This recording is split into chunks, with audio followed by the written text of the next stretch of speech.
It's a critical moment in the plot of the Fallout TV show. I can't show it here because YouTube is really sensitive about any sort of gore and violence, but Thaddeus doesn't get an arrow to the knee. No, he gets an arrow to the neck. Typically a lethal wound. But he stands unfazed. He barely feels the pain. He pulls the arrow out of his neck, and then the wound begins to heal. Oddly enough, it's at this moment that Maximus suggests that Thaddeus is becoming a ghoul. Thaddeus, I think you might be a ghoul.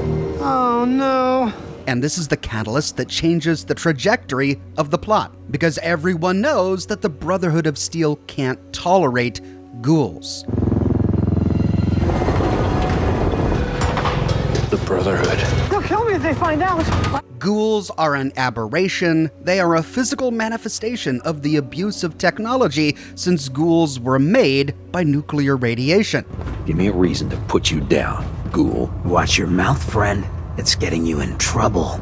The Brotherhood hates ghouls, and if Thaddeus is really turning into a ghoul, the Brotherhood will hate him and likely kill him. That's why Thaddeus had to leave. That's why Thaddeus gave them the head. Thaddeus, give me the head. Huh? I'll slow them down. You'll have time to run. Did you do that for me? Give it to me. Oh, thank you. The head Maximus needed to fulfill his mission. The head Lucy needed to find Moldaver. But that's not how ghouls work. Ghouls don't regenerate, which is pretty obvious. Because if they did regenerate, they wouldn't look like ghouls. Ghouls stand out amongst other humans because they're so deeply scarred all over their bodies. They're deeply scarred because their bodies don't regenerate after having taken so much damage. So for Maximus to see Thaddeus heal so dramatically and instantly think, oh, he must be turning into a ghoul, is not very bright. But then again, Maximus isn't very bright. Lucy, however, is. And in fact, Lucy has recent experience with ghouls not regenerating. When she tried to escape the ghoul and they got into a bit of a tussle, she bit off his finger. There you are, you little killer. The ghoul barely felt the pain, but that finger didn't grow back. If ghouls could regenerate, then the finger would have grown back. Instead, the ghoul chopped off Lucy's finger and then sewed it onto his hand to replace his missing one. He managed to get his finger back, but not because his body regenerated, it was because he sewed on an extra finger.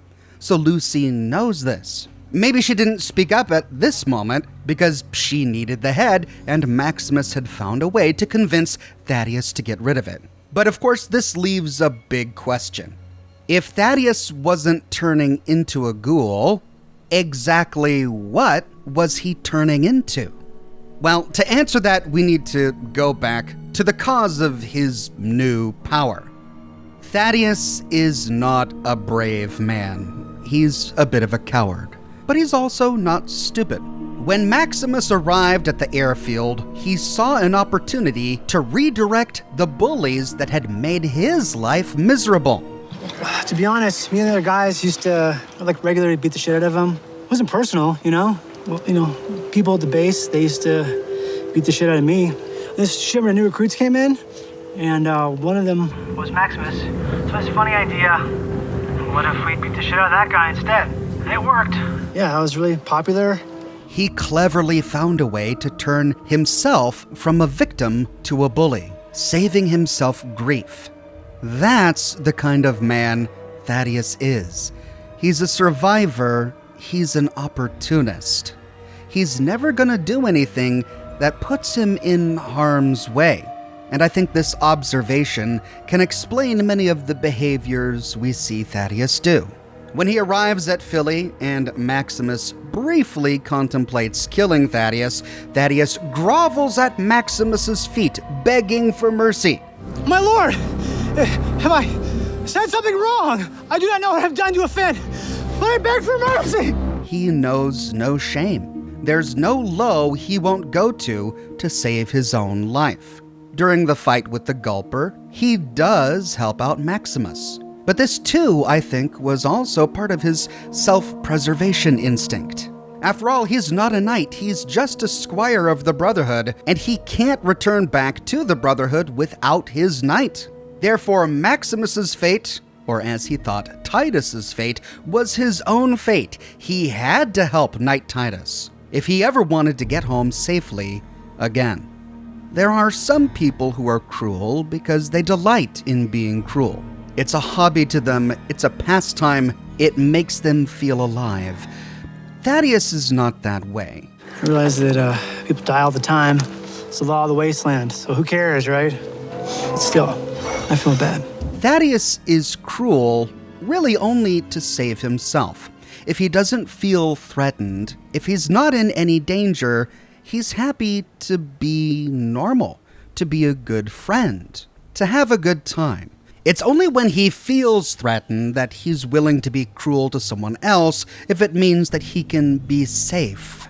Because Thaddeus is a coward. He doesn't stand up for what is morally right, he only stands for self-preservation. Which is why when Maximus, with his guard down, felt like he could confide in Thaddeus and tell Thaddeus that he wasn't really Knight Titus, to tell Thaddeus what really went on, Thaddeus reacted so poorly.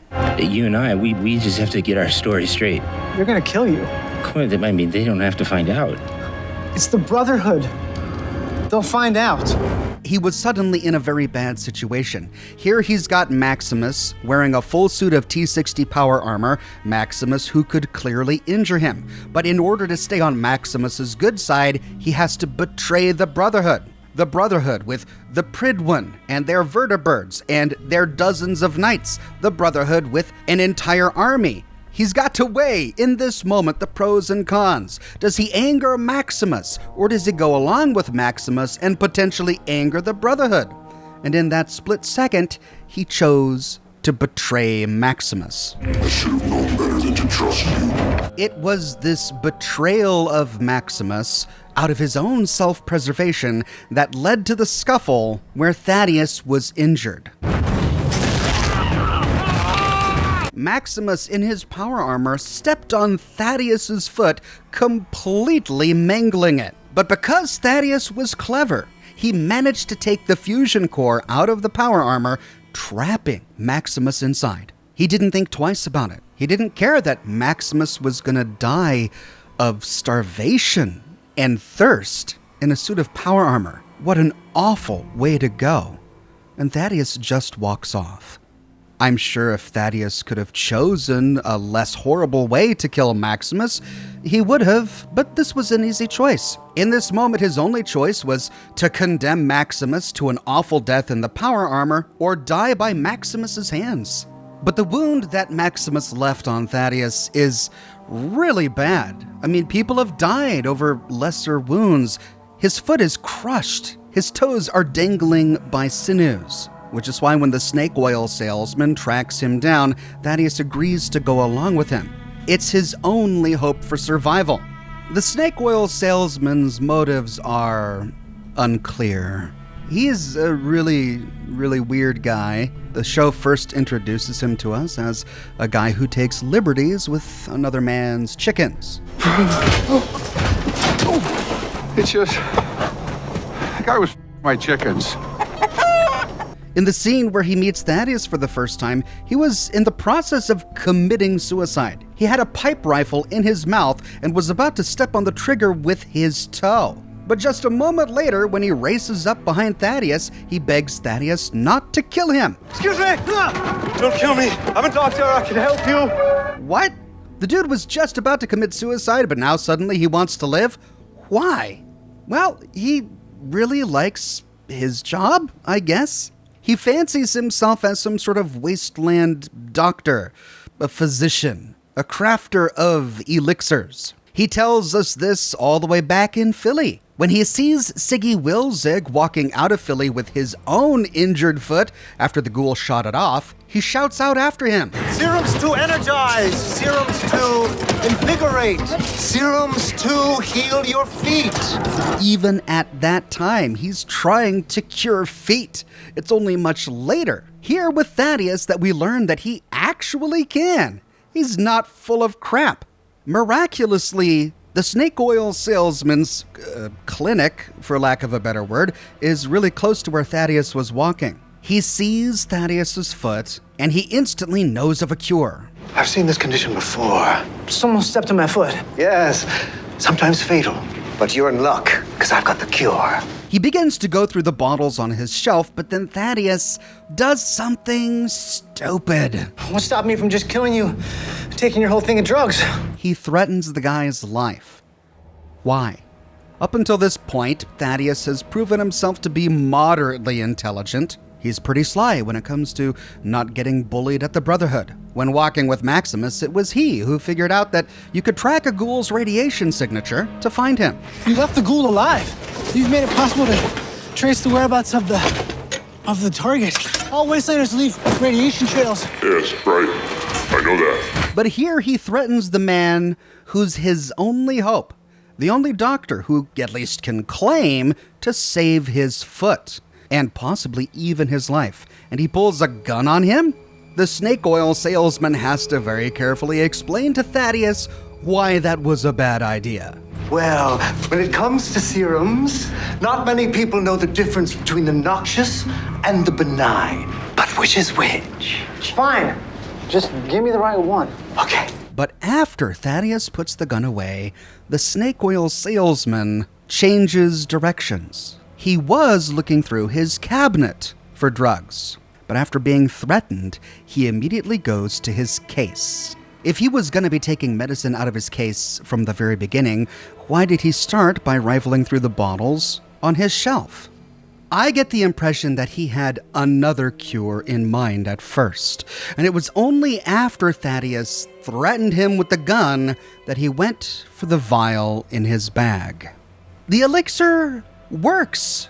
It heals his foot, and Thaddeus is grateful. But the snake oil salesman's response is almost as if he knows something that Thaddeus doesn't. Thank you. Sure thing, buddy boy. Almost as if he knows something about the drug he just gave Thaddeus that he didn't disclose to Thaddeus. He gives Thaddeus just enough information to put his mind down the path of ghoulism by saying that he's now immune to radiation. Shady sands. This is radioactive as hell. Well, you don't have to worry about that anymore, do you, buddy boy? He doesn't have to worry about radiation anymore, kind of like a ghoul, because ghouls can't be hurt by radiation anymore. And we see Thaddeus's face as the snake oil salesman leaves. Thaddeus doesn't quite know how to interpret what he's just heard. So, the big question is, what was this drug? It worked really well and really fast. What in the Fallout universe works that well and that quickly? We know that it now makes Thaddeus immune to radiation, and the snake oil salesman told us that it was a cure-all. And he emphasized the all. This elixir I have concocted heals all. And I mean everything. There's really only one drug in the Fallout universe that I can think of that meets those two criteria. It makes you immune to radiation, and it cures all ailments. And that drug is FEV, the Forced Evolutionary Virus, which is bad news for Thaddeus, because FEV, as we all know, turns you into a super mutant. The snake oil salesman may have decided to give Thaddeus FEV after Thaddeus threatened his life with a gun as a way to cure him, but also to ruin him. But there are some problems with that theory, because we know a lot about FEV at this point in the Fallout timeline. It's shown up in every single game. FEV has a long and established lore. We learn about the origins of FEV while exploring the Glow during Fallout 1. It started as an experiment by West Tech called the Pan-Immunity Virion Project in response to China's use of biological warfare. They were trying to make a counter-virus that would make people immune to China's weapons. However, their experimental virus that they researched here at the Glow had a lot of interesting side effects that made the animals they were testing on bigger and smarter, even immune to disease. The scientists even failed to induce cancer in their subjects who were infected with the virus. It's then that the military took notice, transferred the project to the Mariposa military base, and renamed it FEV, the Forced Evolutionary Virus. There at the Mariposa military base, they began testing FEV on human subjects, which of course is what led to Roger Maxson rebelling against the United States and creating the Brotherhood of Steel. The military was trying to use FEV to create an army of super soldiers, but the virus still had side effects. They were never able to perfect the virus at the Mariposa military base before the bombs dropped. And neither was the Master. The Master, during Fallout 1, continued experimenting with FEV long after the apocalypse of 2077 to create his own super mutant army. But he never achieved the results he wanted because he needed prime humans, people who had not been exposed to the nuclear radiation of 2077 or their offspring, which made making his army unrealistic because the super mutants he produced by infecting wastelanders with FEV were too stupid. Okay. Have nice day. But the way by which the Master made super mutants was by dipping people into giant vats filled with FEV. Time and time again, we are shown that this is the best way to infect people with FEV. In Fallout 1, if we allow ourselves to be captured by the Master's army, the Vault Dweller is dipped in a vat of FEV and begins to transform into a super mutant. In the Institute, we don't find giant vats, but we do find large tanks filled with fluid and submerged super mutants. When reading the experimental terminals, we see that they administered FEV to their subjects via submersion. So just like with the Master, applying the virus directly to the skin by fully submersing an individual was their preferred method of application. Even the ruins of West Tech in Appalachia had a lot of vats that they presumably dipped people in to turn them into super mutants. But we also know that dipping people in vats of FEV is not the only way to get FEV to work. After all, West Tech infected the water of Huntersville with FEV, water that they drank. The people of Huntersville didn't get dipped in vats of FEV. They drank infected water and then began to transform. While exploring Vault 87 in Fallout 3, we discover that the pre-war experiment of this vault was conducted by West Tech. They were also trying to make a superhuman army, but the mutants they created were far from perfect and, in fact, overthrew their masters and took over the vault. That's why we find a super mutant infestation in the capital wasteland 200 years after the apocalypse. The mutants in Vault 87 broke out of the vault and, in order to replenish their numbers, began kidnapping people from the capital wasteland, bringing them to the vault and infecting them with FEV. But interestingly, we don't find vats in Vault 87. In the labs where we find some failed FEV experiments, we see the test subjects strapped to stretchers on top of a grill. We never see these experiments in action, but we get the impression that the subjects were infected with FEV with a steam or a mist that was shot up at them from the grill beneath. And during the Steel Rain DLC for Fallout 76, when Dr. Blackburn exposes himself to FEV to prove that his experiment works, he does so by standing in a chamber that is then flooded with a gaseous form of FEV. Very different from being fully submerged in liquid FEV, and yet the infection is immediate and dramatic. So even though the lore of the game primarily tells us that FEV is administered through the skin by dunking somebody, there's enough evidence for us to admit that it might not be the only way that FEV can be administered. Which brings us back to the Fallout show. If This drug is FEV. How is it administered? Well, it's administered as an aerosol in an inhaler. Which is a first for FEV.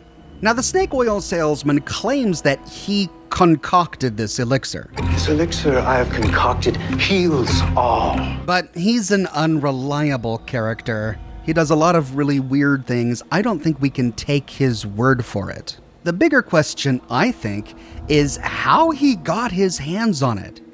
If this really is some form of FEV, how did this random snake oil salesman in the wasteland get a hold of it? FEV was a highly controlled substance before the bombs dropped.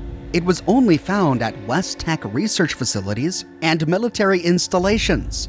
Vault 87 had FEV because it was a government-sanctioned experiment by West Tech.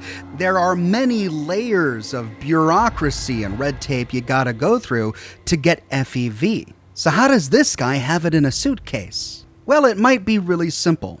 After all, the Master discovered FEV by just wandering into the Mariposa military base as Richard Gray. He and Harold stumbled into the place and found FEV lying about everywhere. They were both exposed. Harold became the quasi-ghoul-like creature we know, and Richard Gray became the Master. Remember, centaurs came about because a bunch of wasteland creatures stumbled into the Mariposa military base, fell into a vat together, and fused into the weird centaur creature we see in Fallouts 1, 2, and New Vegas. Perhaps this snake oil salesman found FEV in a similar way. He managed to not get infected himself, and not knowing the best way to administer it, just guessed that he was supposed to put it in some sort of aerosolizer.